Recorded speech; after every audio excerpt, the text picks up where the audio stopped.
चलिए यहाँ पर देखिए, यहाँ पर क्वेश्चन लिखा है x square minus 1 dy by D X is equal to 1। ठीक है, सबसे यहाँ पर पहला काम क्या कि वेरिएबल को सेपरेट करेंगे। ठीक है, तो यहाँ पर कैसे करेंगे, सुनिए कैसे करेंगे। dy इज इक्वल टू यहाँ पर कितना आएगा dx अपॉन ये पूरा पार्ट नीचे आएगा x स्क्वायर माइनस 1 और वो तो मतलब देखो यहाँ पर हमारा क्या आएगा dy मतलब यहाँ पर कितना आ गया dx upon x square minus 1। ठीक है, इसको आप सॉल्व कर लेंगे तो कितना आएगा dy इक्वल टू कितना आएगा dx अपॉन यहाँ पर देखिए ध्यान से, यहाँ पर क्या लिखा है x। देखिए इसको वैसे कर देंगे, यहाँ पर लिखा है x स्क्वायर माइनस 1, तो 1 को हम यहाँ पर क्या कह सकते हैं, यहाँ पर 1 को बोल सकते हैं 1 का स्क्वायर। बात एक ही है ना, तो a square minus b square यहाँ पर बन जाएगा formula a plus b a minus b। हमने यहाँ पर a square minus b square का फॉर्मूला हमने यहाँ पर अप्लाई कर दिया। ठीक है, इसके बाद से अब इसका हमें करना पड़ेगा पार्शियल फ्रैक्शन। सुनिए कैसे करेंगे, यहाँ पर dy इंटीग्रेशन यहाँ पर कर दिया हमने, इंटीग्रेशन ऑफ dy और यहाँ पर आ गया integration of dx upon x plus 1 x minus 1, ये पूरा हमारा आ गया। इसका इंटीग्रेशन नॉर्मल नहीं होगा, इसका इंटीग्रेशन करने के लिए आपको हेल्प लेना पड़ेगा यहाँ पर पार्शियल फ्रैक्शन का। ठीक है ना, तो यहाँ पर कर देंगे बाय पार्शियल फ्रैक्शन मेथड। सो ये कैसे करेंगे, यहाँ पर इसको हमने मान लिया फर्स्ट मान लिया। ठीक है, इसको हमने मान लिया फर्स्ट और इसको हम अलग से आपको दिखा दे रहे हैं, अलग से मान लिया। इसको पूरा अलग से करेंगे सॉल्व। यहाँ पर आ जाएगा dy upon x plus 1 x minus 1 is equal to कैसे करते हैं, यहाँ पर पहले आएगा a अपॉन x, यहाँ पर आएगा a अपॉन x प्लस फिर यहाँ पर आएगा b अपॉन x प्लस 1, फिर यहाँ पर आएगा c अपॉन x माइनस 1। ठीक है ना, और सब में यहाँ पर लगा देंगे dx। चलिए मैं इसको ऐसे कर दे रहा हूँ, ध्यान दीजिएगा।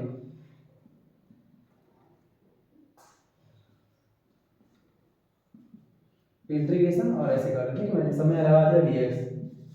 बात एक ही है। ठीक है, मतलब यहाँ पर पार्शियल फ्रैक्शन यहाँ पर कैसे करते हैं, इंटीग्रेशन लगाकर और x प्लस 1 और x माइनस 1 को हम a b c में तोड़ लेंगे, ब्रेक कर लेंगे। अब यहाँ पे हमारा काम क्या होगा, यहाँ पर a b c की वैल्यू यहाँ पर क्या है फाइंड करना है। सुनिए ऐसे कैसे करेंगे, यहाँ पर इसकी बात से सिंस 1 अपॉन x प्लस 1 और x माइनस 1 को हम लोगों ने एज्यूम कर लिया है यहाँ पर a upon x plus b upon x plus 1 और plus c upon x minus 1, ये यहाँ पर हम लोगों ने एज्यूम कर लिया। ठीक है, इसके बाद से यहाँ पर लेंगे इसका एलसीएम, तो आ जाएगा 1 upon x plus 1 x minus 1 is equal to इसका एलसीएम आ जाएगा तीनों का multiply x plus 1 x minus 1। ठीक है, अब यहाँ पर डिवाइड करेंगे तो यहाँ पर x कैंसिल आउट, ये पूरा बच जाएगा, तो यहाँ पर आ जाएगा पूरा a in bracket x plus 1 x minus 1 plus b वाले केस में x प्लस 1 कैंसिल हो जाएगा, तो यहाँ पर बचेगा x और x माइनस 1, यहाँ पर आ गया b x माइनस 1 और साथ में x। ठीक है, और यहाँ पर आ जाएगा प्लस c। ठीक है, यहाँ पर आ जाएगा हमारा c और c के बाद x माइनस 1 कैंसिल आउट, बचेगा x प्लस 1, यहाँ पर बचा x और x प्लस 1। ये पूरा हमारा आ गया एलसीएम पे, ये पूरा पार्ट इससे कैंसिल आउट, ये पूरा हमारा पार्ट कैंसिल आउट। यहाँ पर क्या बचा 1 is equal to a x plus 1 x minus 1 plus b x minus 1 into x plus c x plus 1। ठीक है, ये पूरा आ गया आपको एलसीएम पूरा यहाँ पर। ठीक है, इसके बाद से हम क्या करेंगे, यहाँ पर लेट देखिए यहाँ पर कुछ ऐसा पुट करते हैं ना कि जिससे कि a b c 0 हो जाए बारी बारी से। कैसे करते हैं, सुनिए यहाँ से, पहले मैंने यहाँ पर लेट कर दिया x इज इक्वल टू हमने यहाँ पर पुट कर दिया 1, यहाँ पर हमने क्या लगा दिया x की वैल्यू 1 लगा दी। जैसे यहाँ पर x की वैल्यू 1 लगाओगे आप, ठीक है ना, इसको मान लिया हमने क्वेश्चन नंबर सेकंड मान लिया, हमने इसको मान लिया सेकंड, तो यहाँ से करेंगे तो यहाँ पर कितना पूरा आएगा 1 इज इक्वल टू यहाँ पर क्या आएगा x की वैल्यू 1 1 1 2, यहाँ पर कितना आएगा 2a। कैसे, अब 1 लगाओगे तो 1 प्लस 1 2a और यहाँ पे आप लगाओगे 1 तो कितना आएगा 0, तो यानी कि पूरा हमारा कितना आ गया इंटू 0। क्लियर, प्लस यहाँ कितना आएगा b, जैसे आपने यहाँ लगाया 1 तो यहाँ पर आ जाएगा आपका देखिए ध्यान से डाइट कर रहे हैं यहाँ पर अपन लगाया x की वैल्यू 1 तो 1 माइनस 1 0 0 इंटू 0 तो यहाँ पर आएगा इंटू 0 इंटू 1 ठीक है प्लस यहाँ पर लगाएंगे x की वैल्यू 1 यहाँ पर आएगा c इंटू 1 और इन ब्रैकेट 2 कैसे x की वैल्यू 1 1 1 2 क्लियर ना। तो ये ऐसे करके हम डाटा फाइंड करते हैं तो आ जाएगा 0 0 2c और यहाँ से आपका x निकल के आ जाएगा सॉरी यहाँ पे आपका निकल के आ जाएगा c की वैल्यू 1/2 क्लियर ना। ऐसे करके फिर यहाँ पर क्या करेंगे बारी बारी से थोड़ा सा लेंथ जा रहा है x की वैल्यू यहाँ पर लगा देंगे हम लोग -1 ठीक है। जैसे अब लगाएंगे x की वैल्यू -1 इसी में लगाना है आपको x की वैल्यू पुट करेंगे -1 तो ये 0 हो गया ये 0 हो जाएगा अब ये बच जाएगा यहाँ पर तो यहाँ पर आएगा फिलहाल 1 इज इक्वल टू ये पूरा 0 हो गया इस बार ये पूरा 0 हो गया और यहाँ पर आ जाएगा -1 -1 -2 और -1 यहाँ पर आएगा b इंटू -2 -1 और ये हमें देगा आंसर v की वैल्यू कितनी आएगी देखिए यहाँ पर आएगा प्लस का 2 आएगा 2 और 1/2 तो 1/2 क्लियर ना। a पता सॉरी c पता हो गया और b पता हो गया। अब इसके बाद ऐसे यहाँ पर कर लेंगे ग्राफ में हम लोग यहाँ पर अब यहाँ पर पुट कर देंगे लेट x की वैल्यू हमने यहाँ पर पुट कर दी 0 जैसे आप यहाँ पर x की वैल्यू 0 पुट करोगे तो इस बार ये पूरा पार्ट आपका 0 हो जाएगा कैसे यहाँ पर x 0 है तो ये पार्ट पूरा 0 और ये पार्ट भी पूरा 0 हो जाएगा क्योंकि यहाँ पर x की वैल्यू 0 से मल्टीप्लाई तो पूरा 0 हो गया। यहाँ पर लगाओगे आप 0 तो यहाँ कितना बचेगा 1 यहाँ बचेगा -1 यहाँ पर आ गया a is equal to sorry यहाँ पर आपका आ गया 1 इज इक्वल टू a और यहाँ लगाया आपने x की वैल्यू 0 यहाँ कितना आ गया यहाँ आया 1 और यहाँ पर आपका आ जाएगा कितना यहाँ पे आ जाएगा आपका -1 ठीक है ना।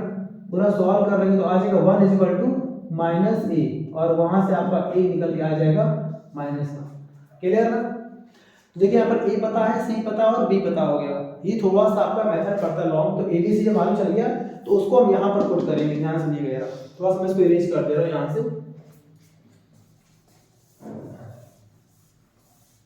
अब देखिए यहाँ पर आ जाए क्वेश्चन पे ठीक है यहाँ पर तो क्वेश्चन में यहाँ पे हमारा लिखा हुआ था क्वेश्चन फर्स्ट में लिखा हुआ था हमारा ऐसे करके मैं लिख दे रहा हूँ dy और इज इक्वल टू और यहाँ पे लिखा था इंटीग्रेशन में हमारा लिखा था dy अपॉन x प्लस 1 और x माइनस 1 ऐसे यहाँ पर लिखा था ठीक है ना। तो यहाँ पर यहाँ कितना आएगा y इज इक्वल टू इसका तो आंसर y आ जाएगा। यहाँ पर इसका मतलब ये है इसका मतलब यहाँ पर ये ठीक है ना ऐसे करके ये मतलब पूरा तो इसको हम ऐसे ब्रेक करेंगे तो कैसे ब्रेक करेंगे हम लोग यहाँ पर ध्यान सुनिएगा यहाँ पर हमारा आ जाएगा a बाहर हो जाएगा तो a बाहर हो गया integration of 1 upon x dx plus यहाँ पर b बाहर हो गया यहाँ पर आ गया integration of 1 upon x plus 1 dx और प्लस यहाँ पर c बाहर हो गया और यहाँ पर हमारा आ गया integration of 1 upon x minus 1 dx clear यहाँ तक ना ठीक। abc को हमने बाहर कर दिया और पुट कर दिया यहाँ पर आ जाएगा y इक्वल टू देखिए यहाँ पे a की वैल्यू कितनी है -1 है तो माइनस लगा दिया और 1 अपॉन x का होता है integration log x clear plus देखिए यहाँ पर b की यहाँ पर वैल्यू कितनी है 1 अपॉन 2 है b की यहाँ पर वैल्यू है 1 अपॉन 2 तो यहाँ पर आ गया 1 अपॉन 2 और 1 अपॉन x प्लस 1 का इंटीग्रेशन होता है log x plus 1 clear plus फिर यहाँ पर आ रहा c और c की वैल्यू भी यहाँ पर 1 अपॉन 2 है तो 1 अपॉन 2 log x माइनस 1 और इसके बाद से आएगा कांस्टेंट। तो आपको मैंने बताया था कि जब भी अगर क्वेश्चन में अगर लॉग चल रहा है तो पॉसिबिलिटी होती है कि आप कांस्टेंट को भी लॉग में ले लीजिएगा। तो यहाँ पर कितना आ गया प्लस log c ठीक है ना। अच्छा एक और बात यहाँ पर c पहले से आ रहा है और यहाँ पर हम कांस्टेंट में c ना लेकर इस बार हम करते हैं यहाँ पर k मान लेते हैं क्या मान लिया हमने यहाँ पर k मान लिया ठीक कुछ और मान लेते हैं ऐसे करके ठीक है।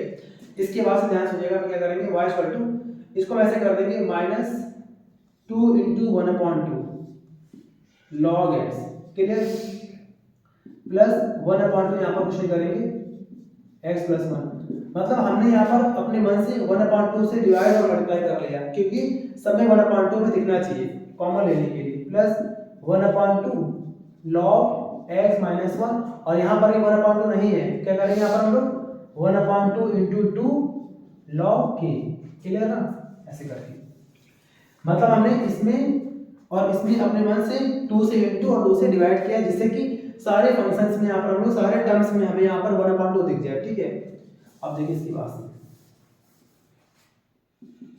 y इक्वल टू, अब सब में कॉमन क्या है, 1/2 कॉमन है, सब में 1/2 कॉमन है, यहाँ पे क्या बचा -2 log x plus log x plus 1 plus log x minus 1 plus 2 log k।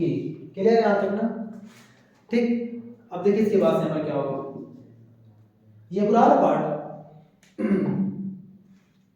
देखिए y छोटा कितना पूरा आएगा 1/2, ध्यान दीजिएगा। इसको हम क्या करेंगे, यहाँ पर हम लोग पावर है ना यहाँ पर, तो इसको ऊपर भेजेंगे तो आ जाएगा log x की पावर -2। समझिएगा पर ध्यान से, यहाँ पर यहाँ पर कितने लिखा है -2 लिखा है। जैसे इस -2 को आप हटाएंगे तो वो log में जो log के बाद नंबर लिखा होता है उसमें ये आ जाता है, तो कितना आएगा x की पावर -2 प्लस यहाँ तो कुछ नहीं है, ऐसा कॉपी कर देंगे ऐसे x प्लस 1, यहाँ पर भी कुछ नहीं है, कॉपी कर देंगे प्लस log x माइनस 1, और यहाँ पर देखिए 2 है, 2 कहाँ आ जाएगा k के ऊपर आ जाएगा। जैसे आप 2 हटाएंगे तो आ जाएगा log k स्क्वायर। क्लियर ना, ठीक है। इसकी बात में कर दे रहा हूँ।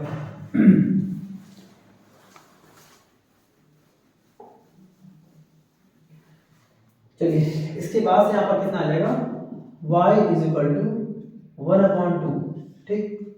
ध्यान सुनिएगा, देखिए यहाँ पर 1 2 3 4 ये चारों के चारों टर्म्स log में है और प्लस में है, तो यहाँ पर क्या होगा मल्टीप्लाई, चारों का यहाँ पर क्या होगा मल्टीप्लाई, तो यहाँ पर क्या आ जाएगा log प्रॉपर्टी होती है log की, इन चारों को मल्टीप्लाई कर देंगे तो आ जाएगा x की power -2 into x plus 1 into x minus 1 into k square. ये पूरा आ गया हमारा कंप्लीट। क्लियर है यहाँ तक ना, ये पूरा हमारा आ गया, ठीक है ना, ये पूरा हमारा log में आ चुका है, ठीक है। यहाँ पर क्या किया हमने, log की प्रॉपर्टी होती है कि अगर log में जितने भी नंबर प्लस में है सब आपस में क्या होते हैं मल्टीप्लाई, ठीक है। अब यहाँ पर हमारा आ जाएगा y इज इक्वल टू 1/2, बस उसको अरेंज करेंगे तो हमारा आ जाएगा यहाँ पर कितना log, ये तीनों तो प्लस में है तो ऊपर आएंगे कितना आएगा k square x plus 1 x minus 1 upon यहाँ पर आ जाएगा x की पावर 2। क्लियर ना, कैसे समझिए कैसे आया, यहाँ पर कितना लिखा हुआ -2 लिखा है, इसका मतलब क्या होता है 1/x की पावर 2, बाकी ये तीनों हमारे पावर प्लस में है, तीनों की पावर प्लस में है तो ये ऊपर आएगा, और यहाँ पर -2 है तो इसको नीचे लाएंगे तो हो जाएगा पावर 2। क्लियर है यहाँ तक ना। इसके बाद से यहाँ पर हम क्या करेंगे सॉल्व, इसके बाद यहाँ पर हमें वैल्यू कुछ दे रखी है, लेट यहाँ पर हमें यहाँ पर दे रखा है वैल्यू, क्वेश्चन में हमें यहाँ पर वैल्यू पता है, देखिए जैसे y कितना है 0 और x कितना है 2 है, तो y यहाँ पर 0 है, ठीक है ना, तो यहाँ पर पुट कर देंगे y की वैल्यू 0, तो ऐसे कर देंगे एट y इक्वल टू 0 और x इक्वल टू 2, ये दोनों वैल्यू यहाँ पर पुट करेंगे, कितना आएगा 0 इक्वल टू 1/2 log, ये कितना आ गया k square 2 and 1 3 into 2 minus 1, तो यहाँ पर कितना आएगा 1 अपॉन 2 का स्क्वायर, यहाँ कितना आ गया 4। क्लियर है यहाँ पर ना, ठीक है। एक और बात ध्यान सुनिएगा, यहाँ पर अब यहाँ पर बेस में e है ना, यहाँ पर बेस में e है, ठीक है ना, क्लियर है यहाँ पर ना। तो अगर यहाँ पर बेस में e है, आपसे कहा था हमेशा यहाँ पर बेस में ही होता है, तो जैसे यहाँ पर हम लोग बेस में e को सॉल्व करेंगे तो 2 का यहाँ पर लाएंगे तो कितना आएगा 0, या कितना बचा log, और यहाँ पर आएगा 3k स्क्वायर अपॉन 4, और बेस में यहाँ पर क्या आ जाएगा e। ये कौन सा फॉर्म है, ये कौन सा फॉर्म है, इसको बोलते हैं लॉग फॉर्म, और इस लॉग फॉर्म को हम कन्वर्ट करने जा रहे हैं एक्सपोनेंशियल फॉर्म में।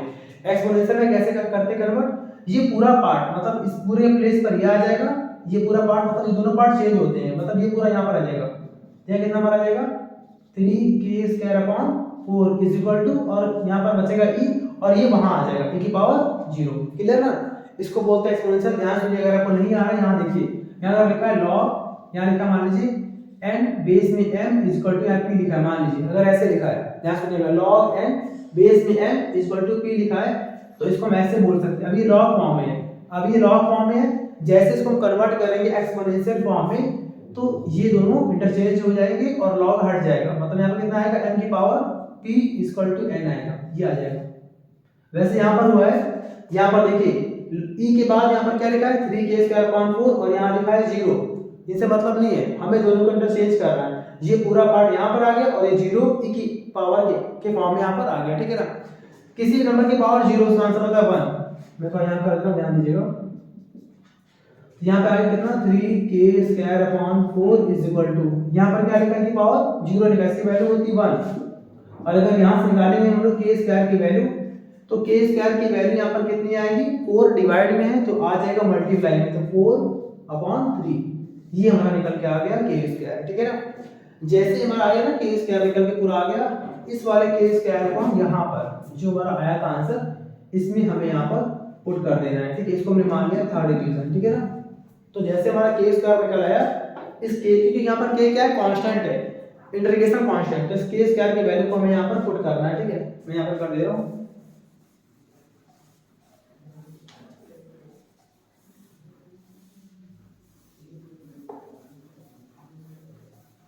चलिए, तो यहाँ पे आ जाएगा नाउ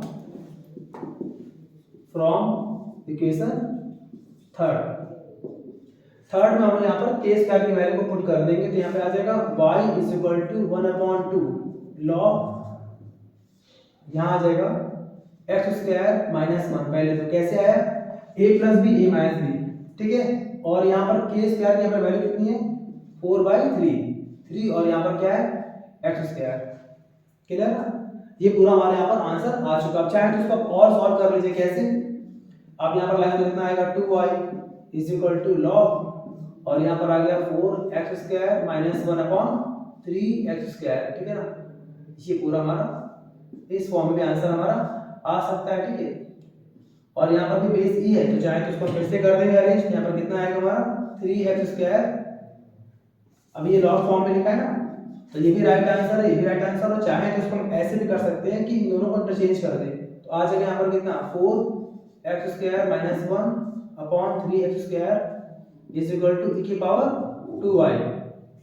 क्लियर ना, और 4x² - 1 is equal two into करेंगे तो आएगा 3x² e⁻²y। ठीक है ना, और इसके बाद से हम सॉल्व कर लेंगे तो आ जाएगा 4x² - 4 is equal to 3x² e⁻²y, और यहाँ पर लाएंगे तो आ जाएगा हमारा 4x² - 3x² e⁻²y equal to 4, और दोनों कॉमन क्या है x², या कितना बचेगा 4 - 3 e⁻²y इक्वल टू 4। तो ये देखिए ध्यान से, ये सारे आंसर राइट है, लेकिन बेसिकली आपको बोर्ड एग्जाम में सिर्फ आपको यहाँ तक करना है, ये पूरा आपका राइट आंसर माना जाएगा। क्लियर ना, तो जल्दी कॉपी कर लीजिएगा।